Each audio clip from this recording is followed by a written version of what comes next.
Hi everyone, welcome back to Sunnyside Singapore. Oh wait, give me a second.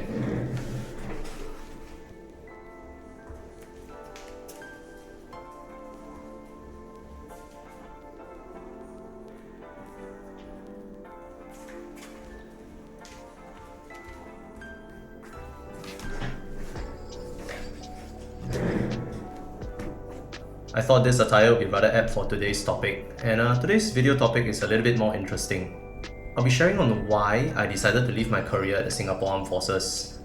This video wasn't something I was planning on sharing so early on this YouTube journey because it's somewhat personal, right? But while my departure from the force is still pretty recent and the thoughts are still pretty fresh, I thought, hey, why not? Let's just talk about this in this video then. The decision to leave was not an overnight one, and it took quite a bit of thought and analysis. Whether you are from the military or if you're not, I'm pretty sure some of you are able to relate to these thoughts.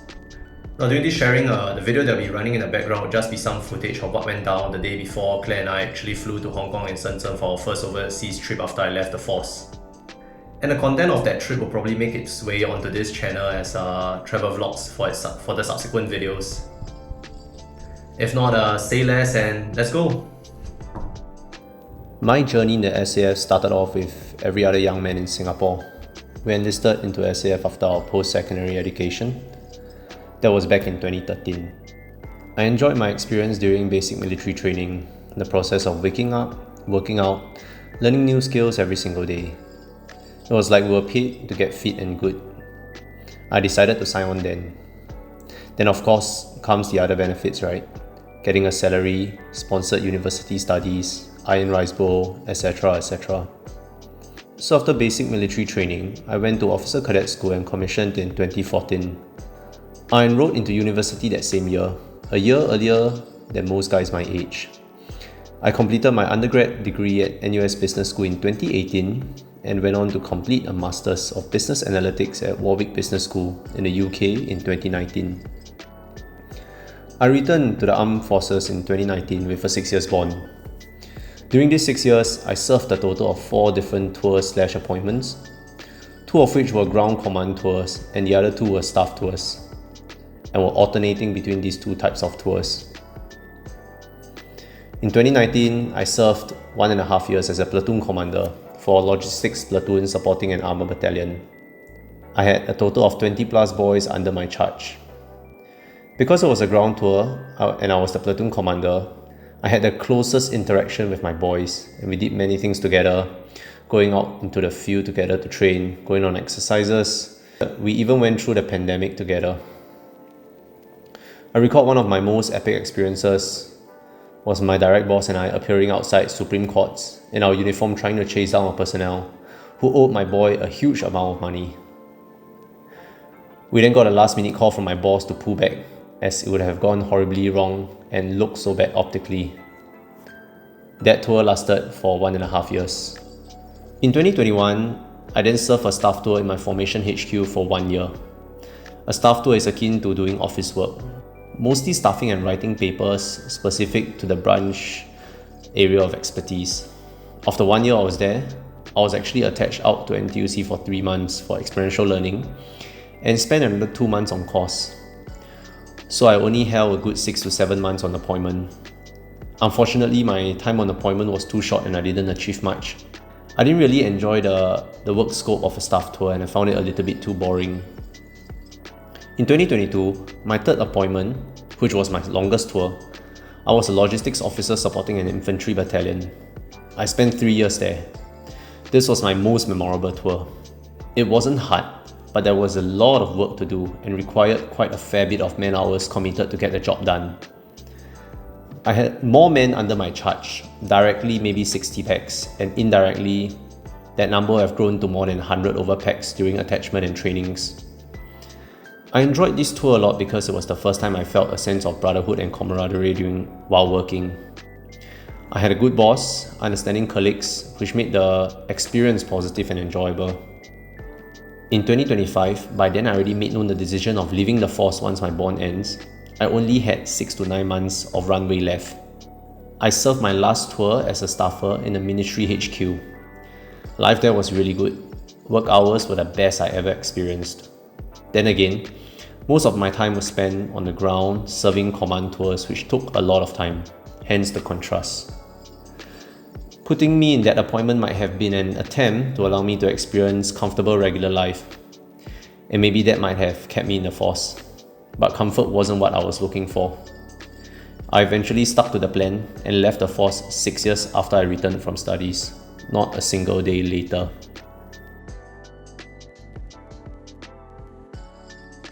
It was back in 2021 during my second tour back in the force, when I was serving my staff tour in the Formation HQ. The tour was really short, I didn't accomplish much. It was a brand new appointment, so I did not have any prior upper study and portfolio for me to take over. Most of the projects and tasking given to me were new, and I had to sieve my way through. I started to question whether I really wanted to do this for the rest of my life. But ultimately it was the comparison to the time I had prior to returning back to the force. I think I had a little bit too much fun and freedom during my university days. I was fortunate enough to do a 4 years undergrad locally and then another year of masters in the UK. These 5 years were devoted to climbing, which was my passion then. I trained really hard, and in the later years of my universities devoted a lot of my time, money and resources to go overseas for rock climbing trips. After I met Claire, my then girlfriend, we travelled quite a fair bit to explore the world too. This comparison really had me thinking about the kind of life I wanted to live. Whether I wanted to really be in the rat race and devote myself to the career and climb the ranks, or give myself a chance to explore and see what opportunities there were out there. I let these thoughts wander in my mind every few months, and each time the outcome was the same. I was steering towards completing my bond and heading out the door to live a life I wanted to live. I eventually shared it with my boss in early 2023, and I shared that I was firm on leaving once my bond ended, even though I still had 2.5 years of bond to serve. I voiced out early because I didn't want to be that kind of guy that pulled the plug 3 months before the bond ended and then jam up the entire HR succession plan.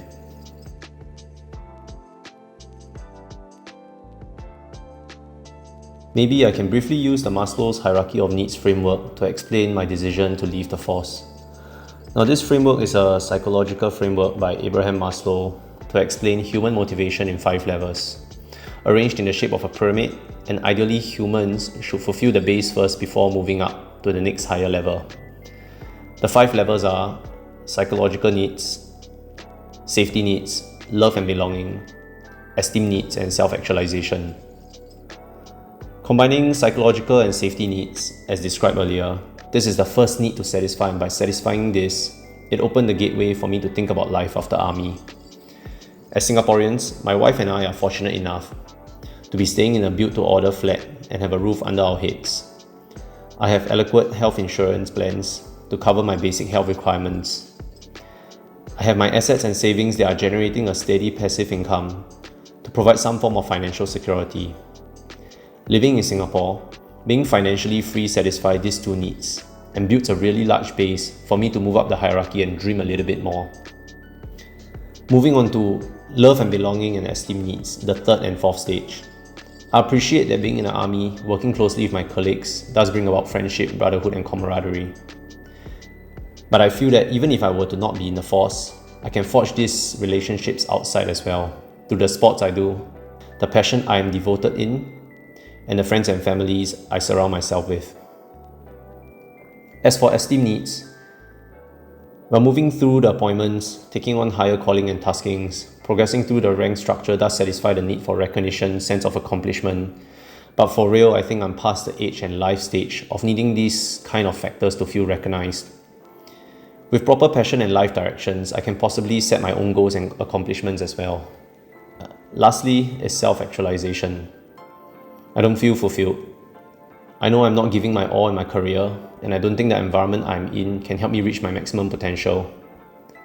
I think putting the bets on giving myself time, figuring things out, will help me realize what I really want to do and reach my maximum potential.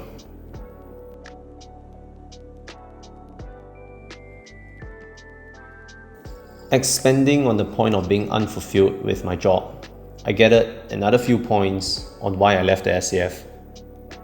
My heart isn't there, I'm not living in the moments fully, and I'm not growing and learning through discomfort.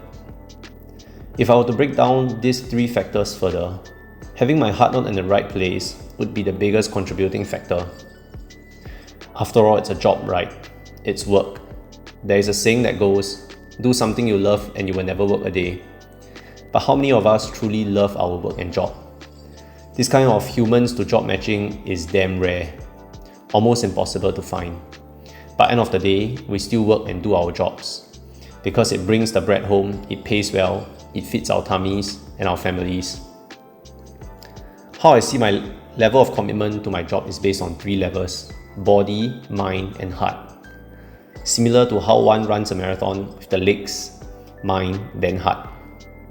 Committing the body is the easiest, showing up and physically being there on the job. This is a default, and anyone having trouble committing to this shouldn't even be on the job. As wild as it sounds, unfortunately, I have met people in the force who cannot even fulfill this basic level of commitment. Commitment of the mind gets the job completed to a level that is satisfactory for your boss, or at least it reaches your own level of satisfaction. This is a mental commitment, the sharpness, problem-solving ability, and the learning you bring to the job. This commitment of mind ensures the effort of the body is directed with purpose and intelligence. I would personally think majority of us are at this level of commitment, though varying levels. I would like to think that I have at least reached this level. Commitment of the heart is the deepest level of commitment. It's about believing in the mission, not being okay with 95% or 99% complete. It's about putting in more man hours to eventually get the full 100% because you believe that 1% would benefit society. Man, people with this kind of commitment are hard to come by. Unfortunately, I didn't have that commitment of the heart, and my heart was not in the right place. Apart from not having my heart in the right place, I think I wasn't living in the moments fully. My job felt like it was constantly on autopilot, moving from appointment to appointment, task to task, deadline to deadline. But I wasn't actually present in what I was doing fully. When the tough moments came, I looked forward to the easy moments. And when I was living in the comfortable easy moments, I wasn't appreciating it. Everything felt like a routine, and don't get me wrong, it isn't an issue with the SAF or the bosses or the job. The issue is with me not having my heart in the right place, loving the work enough, and appreciating the moments. Lastly, I was getting too comfortable. I wasn't growing and learning. Pretty sure everyone have heard of their friends or colleagues and bosses commenting on how comfortable their jobs have become, how well they are paid to do a job they can handle comfortably. I myself has heard this too many times. I don't blame them. Maybe they want a comfortable and easy job because outside of work, they have other avenues to derive discomfort. But if comfort is all they seek for, then that isn't good.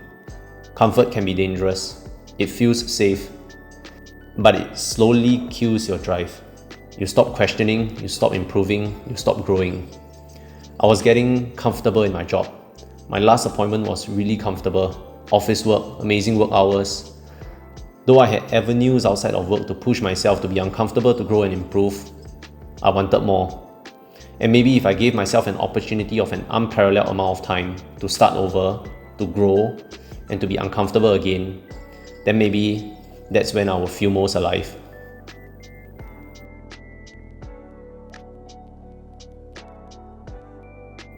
As briefly mentioned in my earlier videos, I'm taking some downtime to travel, to become a better person, to become the best version of myself, to experience, to tinkle on ideas, to learn without expectations. Think about it this way: we have been grinding for so long. And if we lived up to 100 years old, what is 1 year of full downtime, relaxation, traveling, exploration, venturing, experiences compared to the 100 years of life? That's just 1%. I think it seems reasonable to give myself this time. As long as I continue to hustle, learn, work hard, and put in effort to become the best version of myself, I think it will be worth it. Our lives are not measured by money, ranks, appointments, so on and so forth. Seems a little ironic that I'm saying all this because I used to think like this until I realized this is totally not what I wanted at all. I think I'm fortunate enough to have gotten a sense of what passion felt like and I have the capacity and ability to go pursue something that I have lost over the past few years. Now that my bond is over, and I'm still only 31 years old, this timeline presents an opportunity in which I have a lot of time, a decent amount of energy, and a little bit of spare change. This makes the impossible trinity or triple constraint of life not so much of a constraint anymore. I have the time to devote myself to passions and projects that requires time to take flight. I have the energy to seek out experiences and adventures that requires youthful energy and adrenaline. And I have a little bit of spare change to fund whatever I mentioned earlier. Things would certainly change while I age, and when I move on to the next stage of life, so I better seize this opportunity while I can. Well, I hope you guys enjoyed this video of me blabbering in a voiceover, sharing my thought process on why I left my career at the Singapore Armed Forces. And if you enjoyed it, then do give it a like, a subscribe, and do turn on the notification button.